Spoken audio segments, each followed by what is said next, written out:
Well, welcome back, everyone. Today I have a very special guest, Kent Halliburton, CEO of Sazmining and also co-founder of Sazmining. You will find him on, if you search him out on any podcast talking about Bitcoin, Bitcoin mining, the company he's running, his solar background, and just really the future of Bitcoin and Bitcoin mining. So, Kent, thank you so much for coming, and I'm really honored to talk to you today.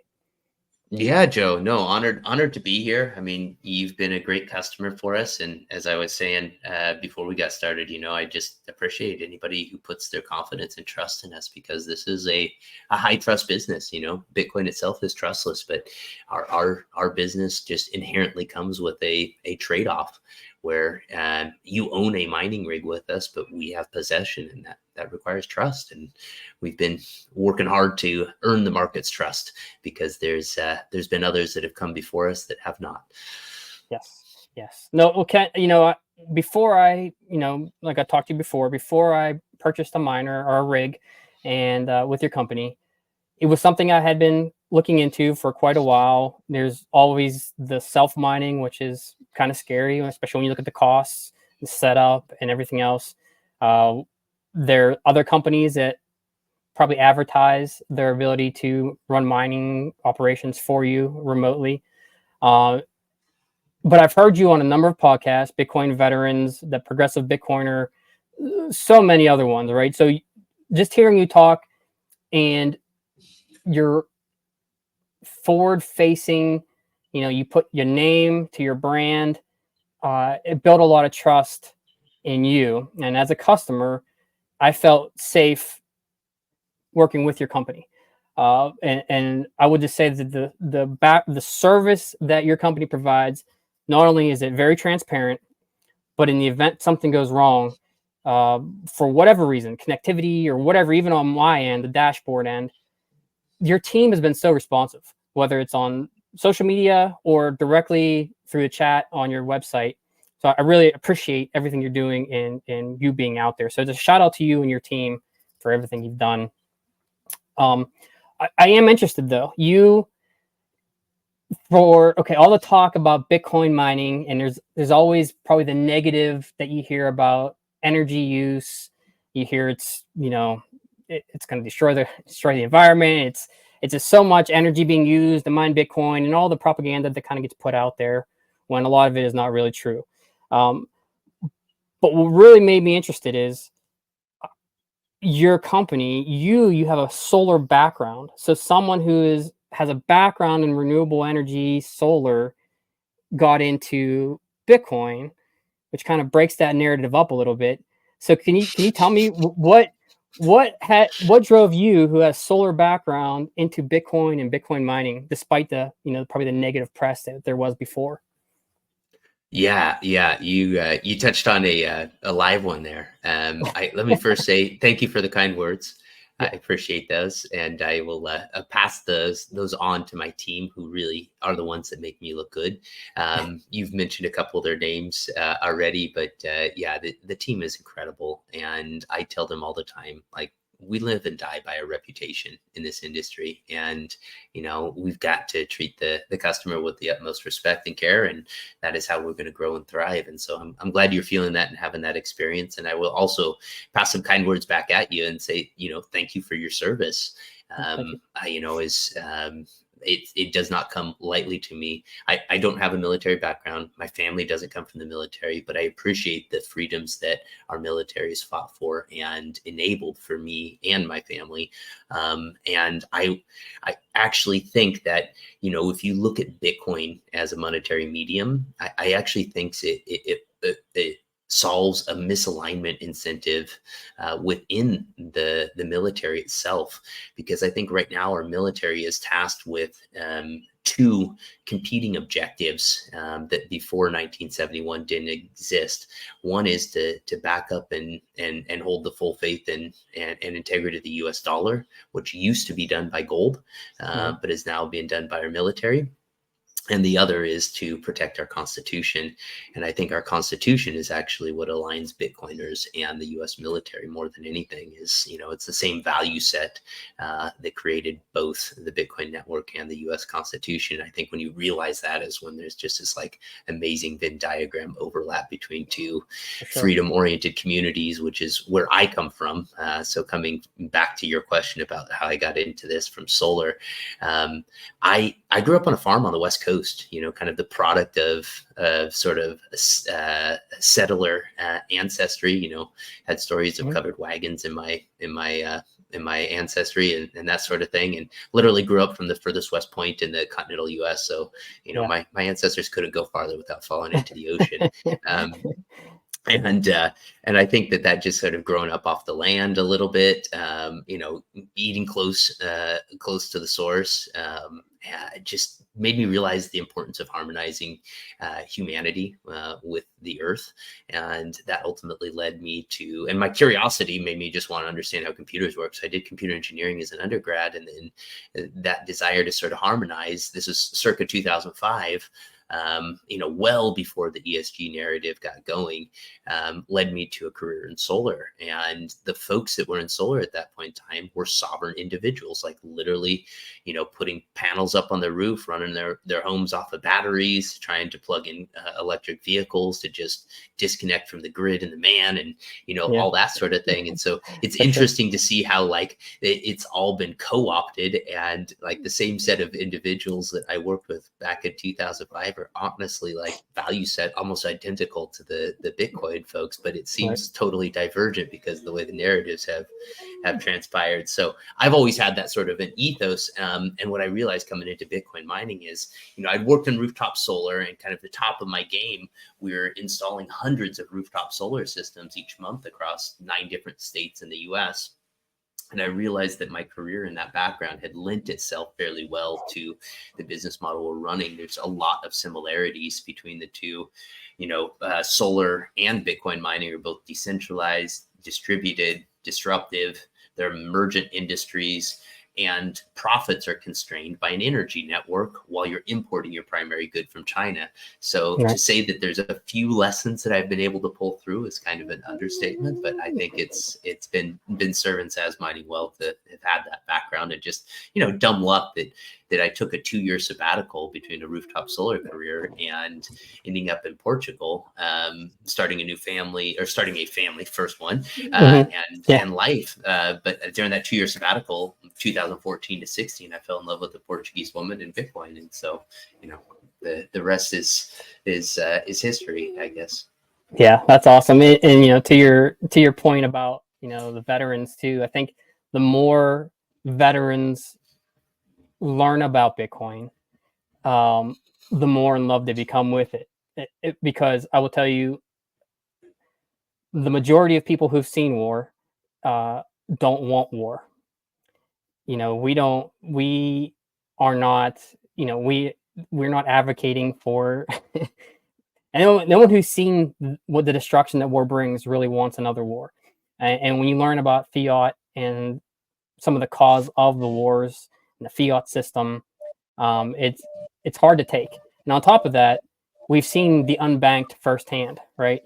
And so when we hear about there's no use case, or there's not, like, no, we've seen the use case. We've seen it firsthand. So like you said, I think it's natural that for those, especially like you talk to Bitcoin veterans guys, when we learn about Bitcoin, we become immediately attracted to it and the freedom that it brings. And so I think it's very interesting topic that, for our listeners, this is something that I think we're gonna get a lot more people reaching out. Hey, what is Bitcoin? What is Bitcoin mining? Now, you talked about renewable energy earlier in a lot of your podcasts. Can you talk about what you're doing with Sazmining and the impact with renewable energy, and how your business operates, and how that is actually beneficial to the environment? Yeah. So I think first of all, you gotta start at what the incentives are for a Bitcoin miner, right? So you're in this race to acquire Bitcoin. and you're looking to, as a miner, to acquire as much Bitcoin as you can and to do so at the lowest cost. Now, when you look at that, that means that you want to get a good price on your mining rigs. But when you're operating your mining rigs, it's how much does it cost to run them? And that means what's your price of electricity? So if your desire is low priced electricity, you can sort of zoom out a bit and think, okay, what's the cheapest electricity that I can find? And the answer is, well, it's electricity nobody wants. And that means if you drill into that another layer deeper, it's the electricity that's either produced at the wrong place or the wrong location. And it just so happens that that fits the bill fairly well for a lot of renewables. A lot of like hydro, for instance, is generated in a location that's not great next to an urban center. A lot of sun falls on the earth during the day, but of course none at night, right? So if you need electricity at night, solar is not going to be very helpful there.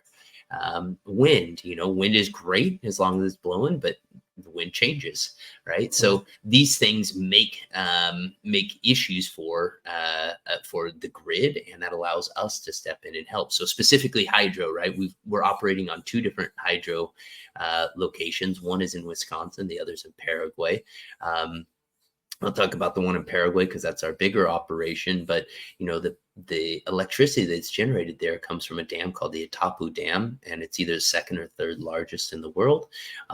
It generates 14 gigawatts of electricity, which is it's mind-bogglingly big amounts of electricity. But it crosses the border of Brazil, this dam does, and Paraguay. And so both countries split the power output down the middle. So they've got 7 gigawatts each. Great for Brazil. It's got a big economy. Not so great for Paraguay. They can only absorb about 2 to 3 gigawatts of that 7 gigawatts. And so how it works out is the excess is being sold to Brazil at a slight loss.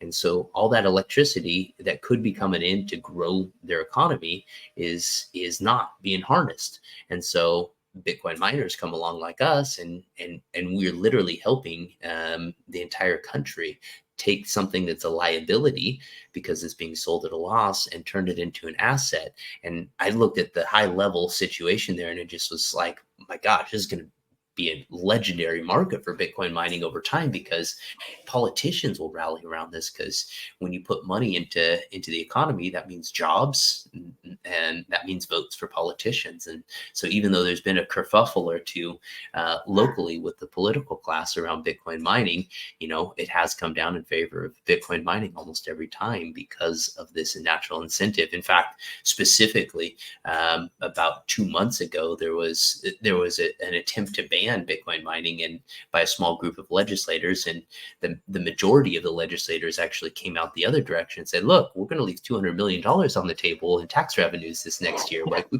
probably shouldn't do this. And no, they did not. That's been backburnered, that legislation. That's pretty quick. Shocking. Yeah, shocking.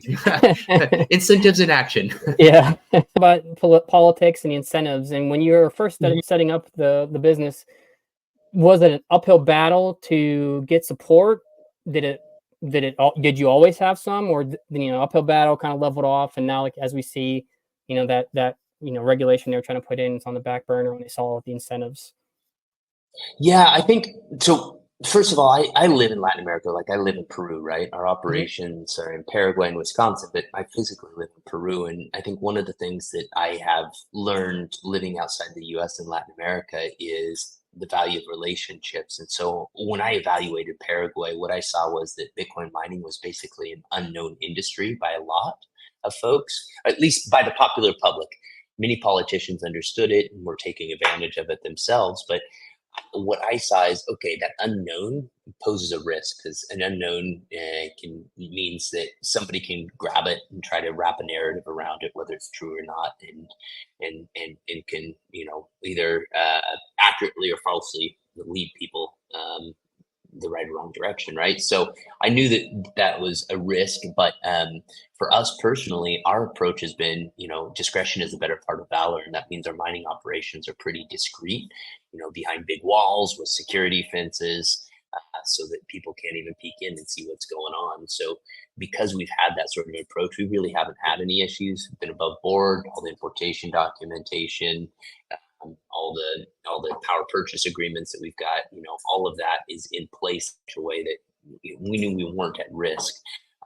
So it's not been an uphill battle for us, thanks to relationships, and I really leaned into that heavily when we got started there. It's great partners basically made things much easier in Latin America. And if you're in a place that's got slightly lower rule of law authority, then the value of relationships increases. Is my heuristic there. Yeah, no, for sure. And so what would you say are some of your biggest, I don't know, operational challenges or your challenges in general? Would you say it is the potential for any kind of government regulations, or would it be just a lack of understanding of how you operate, like your Bitcoin mining? Like, how do you feel like the government regulation is more of a challenge, or like the retail customer who's unsure about mining? Do you have like more of a, where you think is more of an operational challenge for you? Oh, creating a delightful customer experience is by far the harder challenge for us than the regulatory side. I will say that operationally, one of the bigger challenges we've had there is curtailment, which is it makes sense when you understand it, but it's a nuanced thing that makes it difficult for some people to understand. It's like, you've got all this excess hydroelectricity, and it's true. However, that's on like, those really big electric poles that you see that look kind of like stick figure, like men, Yep. 100 foot tall. So that's where the electricity is, and that's high voltage electricity. And to bring that down to actually be used for Bitcoin mining basically requires substations. And that's the missing ingredient. So what happens is substations like what we're on get tapped to capacity, and during hot environments like the summer, local folks will turn on the air conditioners, as anybody does that does not want to swelter in their homes. And when that happens, then our mine gets curtailed. Now that affords us a low electricity price, but that curtailment and, hey, there's so much power, why don't we have it all the time? That nuance about the electrical grid sometimes gets lost. And so that's part of the challenge of navigating Paraguay. So right now it's the winter in Paraguay, and no problems with curtailment. There is still some slight amounts, but it's not a big issue. The bigger issue is like, hey, how do we communicate this and create a good experience around it? So there's work to be done on our notification system to help people understand when and why curtailment's occurring, and we'll get there. But it's a slow march. Yeah, no, I think it's gone very well. I mean, I feel like the newsletter that comes out explains that pretty well. Your website explains it, and then on social media, you guys have been all over it as well. But I think that's also, in my opinion, as a customer, something that I value, because the electricity charge we get every month to run the miners fluctuates. So you're not charging us a flat rate of X amount. It's okay, this is how much power your miner used this month, and so this is what you charge, which I think is great, because it's being charged what is being used. And so while you say that, that fluctuation of power, I think the transparency with your company and then the flexibility with your billing cycles adds to the value of doing business with your company. Yeah, I'm glad you're appreciating that. It kind of caught us sideways how much curtailment was there, like in November when we first plugged in our first miners.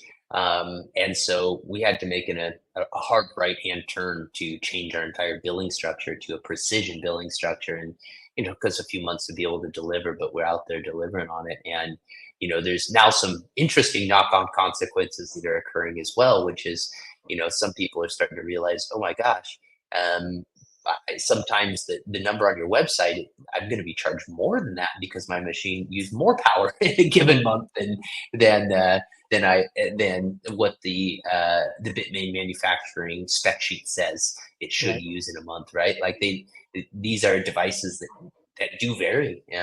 And so, our goal is to just be as transparent and clear about that as possible. But just try to make people realize, like, I don't think we've touched on this, but we don't make money charging electricity, right? We're just covering our costs and passing that through to our clients. Where we make money is on the back end, which is just 15% of the block reward that you receive goes to our wallet as a management fee. And so we don't touch your Bitcoin. The mining pool, when they send it out, simply splits the Bitcoin into two parts and sends just 15% to us and 85% to our clients. So we have perfectly aligned incentives with our clients, and we're not looking to make money on the electricity side, but we do have to cover our costs. So if it's less than or more than what 100% would look like based on Bitmain spec sheet, just kind of is what it is. For sure.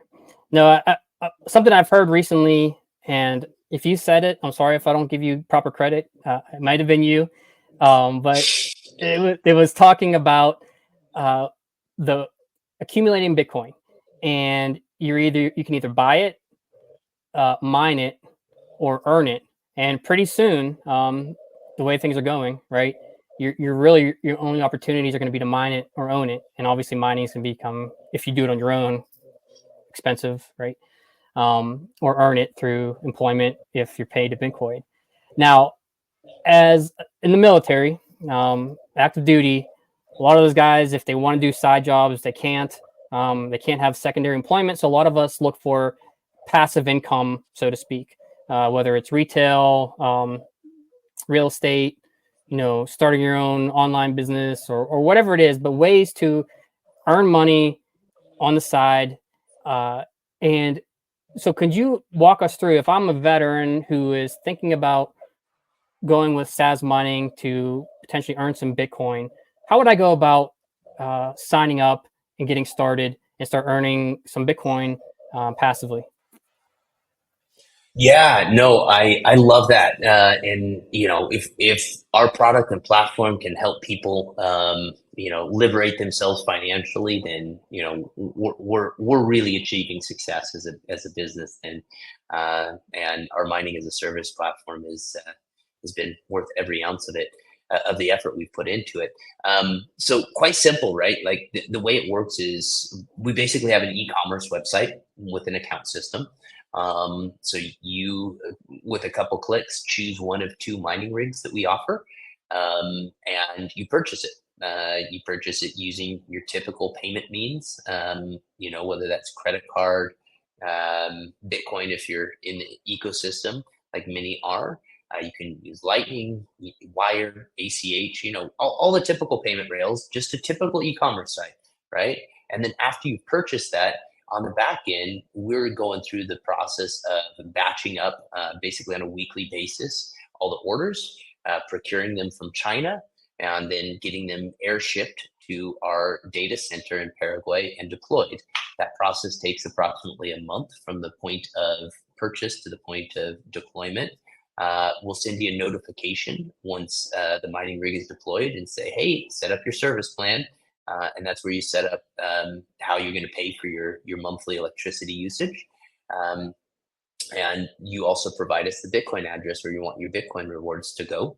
And as soon as that is all set up, the mining rig starts to hash for you. What that means is it starts to deliver its computational power to the network, and you start to generate rewards for doing that.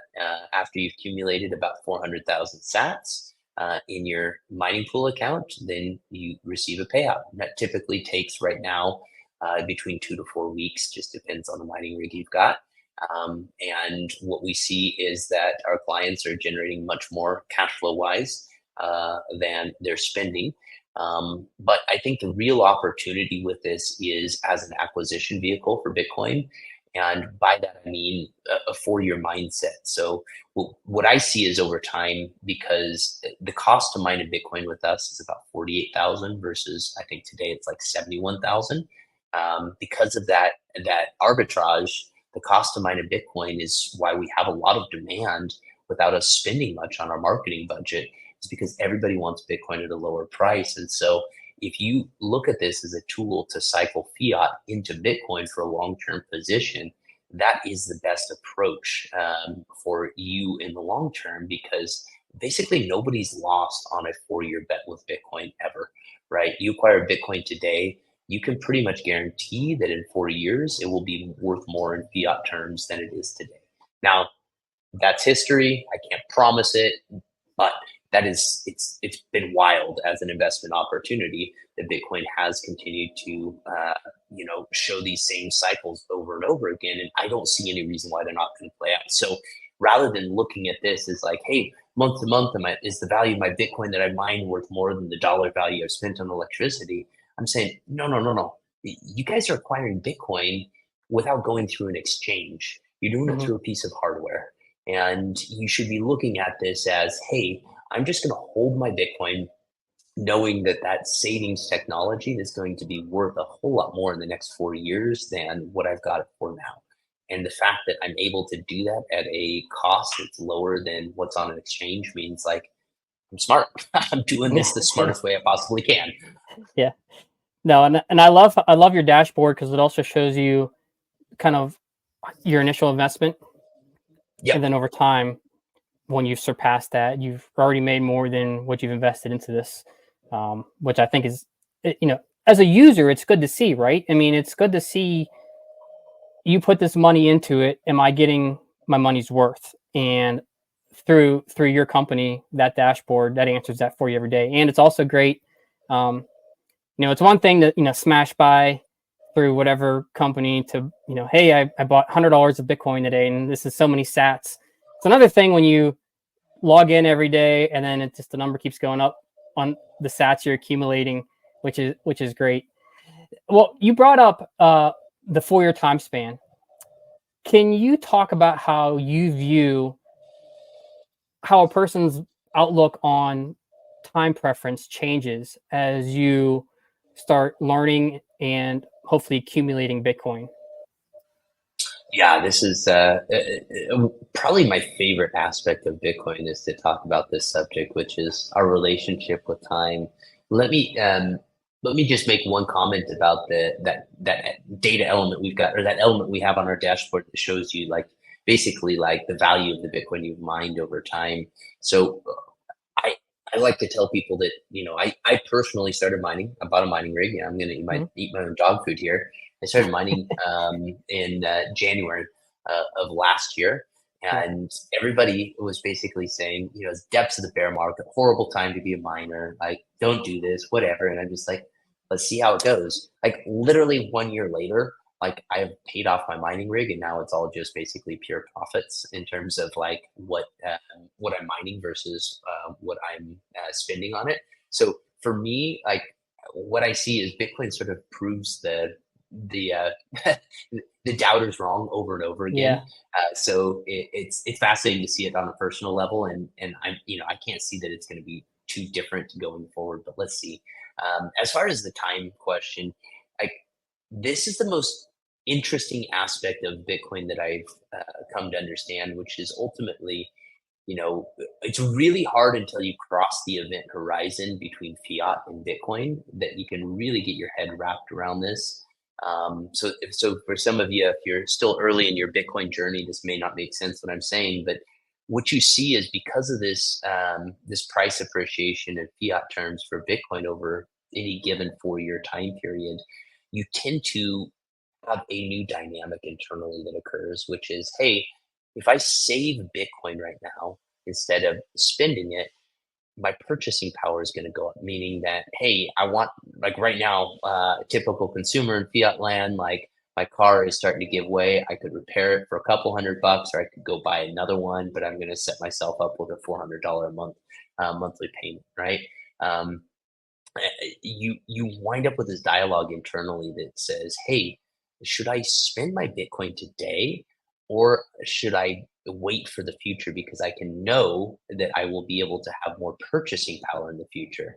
And so everybody starts to have this wrestling match internally, and what that wrestling match ultimately leads to is you're not buying as much stuff, right? You're consuming less and you're saving more. And what I see is in the aggregate, as all of us adopt Bitcoin and our consumption patterns decrease because we know we're going to have more purchasing power in the future, we start to have incredible knock-on impacts for society. Just reducing our consumption, or I think it drives down the keeping up with the Jones mentality a bit. It starts to reflect in people having more like long time horizons and thinking, hey, let me get to know my neighbors more instead of trying to compete with them for who has the newest Yeah. flat screen TV, you know? Yep. And so I think it helps to harness community. For me, I do think that we're over consuming, and that's a cause of our global warming. So I think that climate change can be mitigated through reducing our consumption in this way naturally without any Yeah. ESG top-down mandate. So I think there's a whole host of potentially great items that occur. And, I think when I reflect on how other societies have operated on hard money, like one of the things that I came across that sort of blew my mind was, during the medieval time periods, it was in Venice that the florin came about as the unit of currency. It was a gold coin, and it roughly stayed the same for about 360 years, I believe. And it was Mhm. during that 360 years that Europe moved from like the Dark Ages and into the Renaissance time period.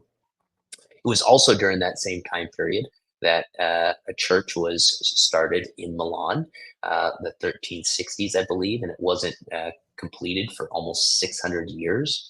And when I reflect on a hard money enabled people to have time horizons of 600 years, and I look at our society and think, can you imagine anything Yeah. being designed and built that was going to take 600 years in our current Right. culture? No, Yeah, it's just exactly. absurd. Exactly.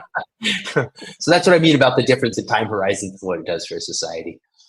Yeah. No, yeah. I mean, I think you probably read a lot of the same books, right? Obviously, like the Bitcoin Standard, and um, I don't think I haven't read The Cost of Tomorrow yet, but I've read just about every other, or reading just about every other Bitcoin book, and like you touched on it, right? A lot of everything else was, let's take the United States, right? And while we were on the gold standard in the 40s, 50s, things are built to last.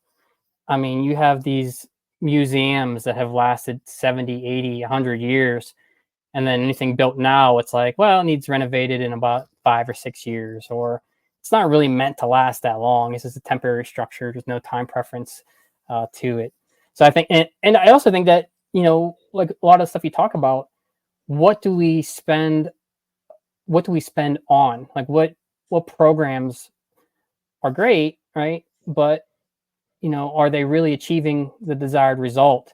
And so you think about what you're spending your money on. Am I going to spend X amount of money, or on a program that is not getting results continuously, or do I reevaluate that, change how we run this program? Do I focus more on things that are getting results and having a greater effect on the economy, on the country, on the lives of people who I think sometimes we get a little, like the book says, check your financial privilege, right? Mm-hmm. Sometimes I think we take it for advantage how good a lot of us have it, uh, and just kind of throw random checks at programs that don't do anything, and people are suffering. And so I think that's very interesting um, point of view on the long time preference.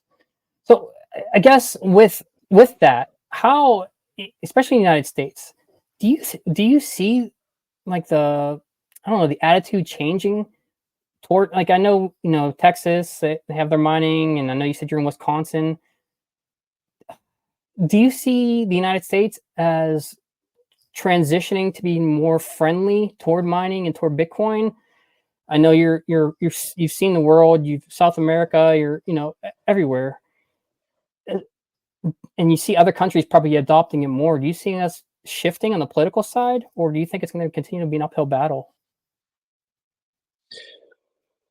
Yes. And, and I say yes because tongue in cheek, because here's what I see is the incentive. Like ultimately, Satoshi Nakamoto, who designed the Bitcoin protocol and launched it, right? His true genius, in my opinion, is that he figured out how to design a network such that every actor that interacts with the network maximizes their own personal self-interest. There's another word for that that's called greed, right? Mhm. So if every single actor acts in to maximize their own personal greed, then Bitcoin network grows and thrives. And that's mind-boggling, because what you realize with that is that Satoshi figured out a way to harness human greed, in Mhm. essence, to grow this incredibly powerful network that ultimately is going to liberate all of us. So I see that means to me that it's pretty much inevitable, and once you've adopted it, you sort of have an obligation to turn around and fight for the bloody thing. And so Yeah. that's what I see happening in the U.S. Is that the social layer is growing and it is being fought for. You cannot see that in John Q. Public, but you can see that when you're around Bitcoiners. And I have an interesting view into the U.S. I was at Consensus last week. I've lived outside of the U.S. for about a decade. I'm an American. I've got my American passport. My life has just taken me outside of the U.S. So, Mhm. um, I look in on it, and I'm fighting for the same values and have the same belief system as the founders of the U.S. and the Constitution they set out. And I see that basically Bitcoiners are the only group of people I come across that have that, right? And I see that community growing. And Yeah. how I see the Bitcoin community is that we're an intransigent minority, and intransigent minorities have a way of flipping the public at a certain point in time. I don't think we've hit that tipping point, but there's a fellow that's written a book. I actually got to pick it up last week, and Austin Parker Lewis. The title of the book is Gradually Then Suddenly. He's Mm. kind of got a bit of a name for himself with that expression. But Yeah. I absolutely believe that, like, there's going to become a tipping point. I think we're pretty damn close to that when you see every single major presidential candidate talking about Bitcoin, that it's no longer politically acceptable to be against Bitcoin. And that's when the intransigent majority wins. So it doesn't mean that there's not more fights ahead, doesn't mean that mining is going to be totally accepted or anything of that nature. But it feels like the tipping point is close if it hasn't already happened. No, for sure. No. Yeah, that's a great point. Harnessing human greed, uh, and really, it's a great way to describe it. I really never thought about it that way, right? Because there's those who are in it for a number go up, and then those who are looking to make the world a better place. But at the end of the day, it's accumulating as much Bitcoin as possible, and at the same time, uh, fighting for it. And it's what I'm excited about is I don't feel like such an outsider, I guess, anymore for reading this and believing this, because when you first tell people, when I got into it originally a couple years ago, they're like, all right, you're in for a scam, good luck losing money, right? And then as you continue to read and continue to learn, and then you see that the tides have changed, right? Whether it's whatever the opinions are of the Black Rocks and those who have started the ETFs, and you start to see even a bigger Bitcoin community and more Bitcoin books and people accepting Bitcoin, Orange Pill app, your businesses, and it's comforting to see that we're kind of breaking through. Like, I'm not just a guy in a basement collecting coins, right? So it's good to see. Um, so with that, what would you say is a long-term vision for your company? Where do you see Sazmining 5-10 years from now? Yeah, I think first step in our journey, and I think there's potential we could accomplish it this year, but is that we're known within the Bitcoin ecosystem as the undisputed leader in Bitcoin mining as a service. That's kind of the first brass ring. After that, I think that the next brass ring that we're going for, and this is probably going to be a 5-year journey for us to accomplish it, is I want to remove so much of the friction out of the mining experience for customers that it is as easy to mine your Bitcoin as it is to go to an exchange and buy it. because I know when I can deliver that experience to clients, and I know that the Bitcoin is being acquired at a discount, that the traffic is going to move from exchange-based acquisition to native Bitcoin acquisition. Now, that's great for me as a business. It's also great for me as a Bitcoiner, because one of the realizations I've had about what the business we're operating is, we're a service layer, right? We're not a mining company. We're a service provider. I guess we are a mining company, but we're not a miner ourselves, right? And that's an unusual angle to take in this business, in this ecosystem, the Bitcoin mining ecosystem. So because we're looking to be of service to clients, um, we don't own the hardware. Our clients do. And so our clients then have skin in the game. And if you look historically at who has battled the regulatory apparatus most heavily, it's the Bitcoin mining community. So the more individual folks that we have owning hardware, the more skin in the game and the stronger the social layer of the Bitcoin network grows, in a very concrete way. There's nothing like, having your own stack show up in your wallet that you mined to create a tangible connection to the network. And I think that the more that we can make those connections happen for people, the more profoundly protected the Bitcoin network is. So as a Bitcoiner, I see this as not just good for Sazmining, but also good for all of us that are holding Bitcoin. Great. And so really, Kent, my last question, because I know, I've taken quite a bit of your time here. The last question I have, and this is for anyone who's listening. Again, this isn't necessarily a Bitcoin audience that I normally have, but there are some Bitcoiners. What would you say, or what would you recommend to anyone listening who would be interested in learning more about your company, learning more about what you do, and maybe even just Bitcoin mining in general? I mean, no one's going to read a bunch of, it's going to take a while for them to read a bunch of books, right? But if they are interested in your company and kind of getting on board, what would you recommend? Yeah. So, I mean, first of all, sazmining.com, right? That's our website. Our FAQ is there. We've tried, and maybe we're still not great at it, to try to explain the journey and the experience and value proposition for mining. We do have a chat there, so you're welcome to talk with our support staff if you've got questions. My DMs are open at K Halliburton, spelled just like my last name, first initial, last name on Twitter. So feel free to reach out to me there.